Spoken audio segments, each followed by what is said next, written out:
ఎవరికైనా ఒక సొంత నియోజకవర్గం ఉంటుంది. మీకు సొంత నియోజకవర్గాలు లేవు. మరి పవన్ కళ్యాణ్ సొంత నియోజకవర్గం ఉంటే నరసాపురంలో పోటీ చేయాలి కదా. ఎందుకు మరి నరసాపురంలో పోటీ చేయకుండా కాపు సామాజిక వర్గం ఎక్కువ ఉన్న దగ్గర భీమవరమో, గాజువాకో, లేదంటే పిఠాపురమో ఇవన్నీ ఎందుకు సెలెక్ట్ చేసుకున్నాడు? మరి ఇప్పటికైనా నరసాపురంలో వచ్చే ఎన్నికల్లో పోటీ చేసే ధైర్యం అన్నా చేయగలుగుతాడా మీ ఉప ముఖ్యమంత్రి? రెండోది, అసలు నువ్వు ఎవడవరా అంటాం మేము కూడా. మాకు వచ్చా భాష, కానీ మాకు సంస్కారం నేర్పారు మా నాయకుడు జగన్మోహన్ రెడ్డి గారు.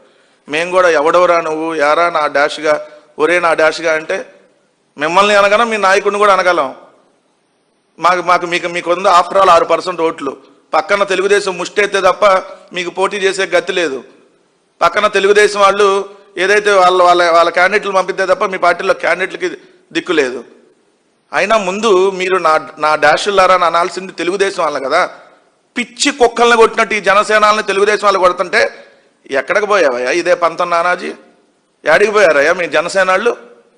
మీ తెలుగుదేశం మీ జనసేన పార్టీకి సంబంధించినటువంటి వాళ్ళని అలగా పార్టీ అని, అలాగా వాళ్ళు ఉంటారు మీ దగ్గర అని, సంకర జాతని నేను అనలేదు. మా పార్టీ ఎప్పుడు అలా అనదు.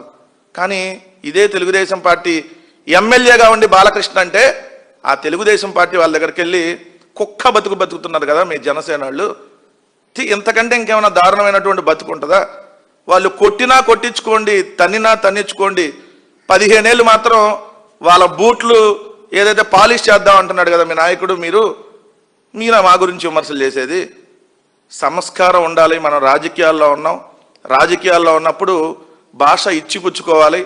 అలా కాకుండా ఎలా పడితే అలా మాట్లాడతాం, ఏది పడితే అది మాట్లాడతామంటే మా ఆంధ్రప్రదేశ్ రాష్ట్రంలో మహిళల చేత తరిమి కొట్టించేటటువంటి రోజులు దగ్గరలో ఉన్నాయి. అక్కడ దాకా తెచ్చుకోవద్దని చెప్పి వీళ్ళకి చెప్తా ఉన్నాం. రెండోది